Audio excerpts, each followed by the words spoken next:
Shalom, salam podcast M116. Kita akan belajar eksposisi dari Mazmur pasal 23. Alkitab yang kita baca adalah pewahyuan tentang Allah. Apa artinya wahyu? Wahyu artinya penyingkapan sesuatu yang tadinya tertutup, tersembunyi, rahasia. Tidak ada satu manusia pun yang mengenal Allah, yang bisa mendekati kepada Allah.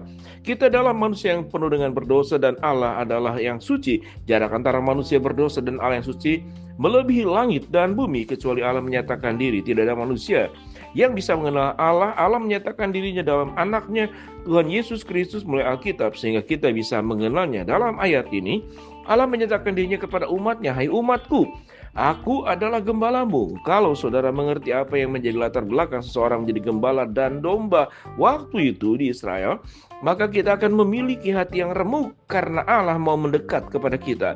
Mazmur 23 dimulai dengan Daud memuji Allah karena gembalanya. Daud memproklamasikan Tuhan adalah gembalanya. Mazmur 23 bukan saja menyatakan bahwa Allah adalah gembala. Banyak Allah, banyak Tuhan. Tetapi di sini dikatakan Tuhan dengan huruf besar, itu artinya Yahweh, God of Israel. Allah yang membuat perjanjian dengan umatnya. Dia bukan sekedar berjanji, tetapi dia sendiri menjadi gembala mereka. Salah satu ilustrasi yang paling sering dipakai Allah adalah berbicara berkenan dengan dia adalah gembala. Mazmur 23 memiliki ide yang sejajar dengan Yeskil 34. Yeskil 34 berbicara mengenai Allah yang melawan gembala-gembala yang jahat.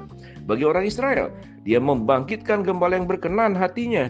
2800 tahun kemudian dari nubuatan Yeskil, Allah mengirimkan anak yang tunggal, yaitu Tuhan Yesus Kristus.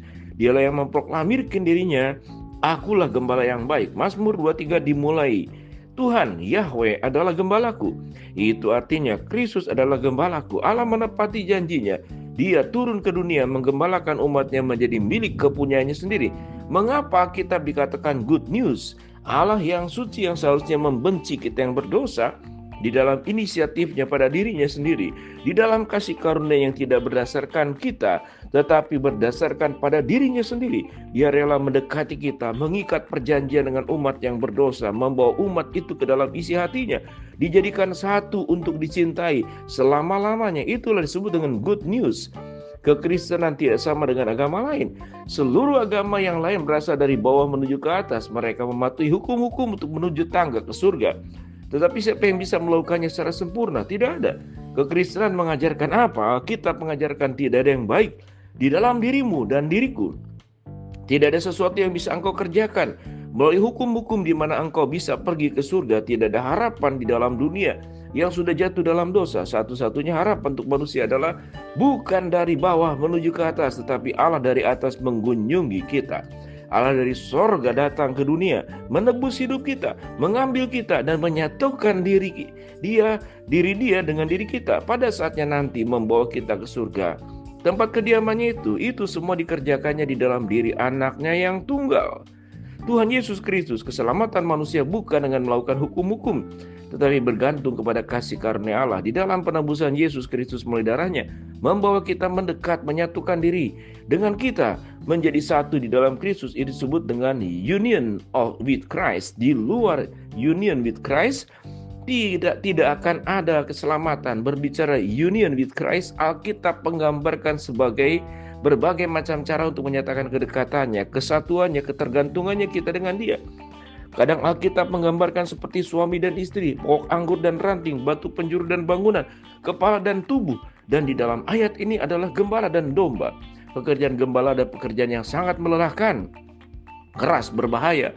Pekerjaan di padang belantara yang terbuka dan sewaktu-waktu singa dan beruang memakannya.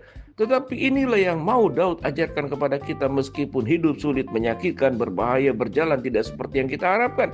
Tetapi jikalau Kristus adalah gembala kita, dia tidak akan pernah mempermalukan kita. Jikalau Kristus adalah gembala kita, dia tidak pernah gagal dalam menjaga kawanan dombanya.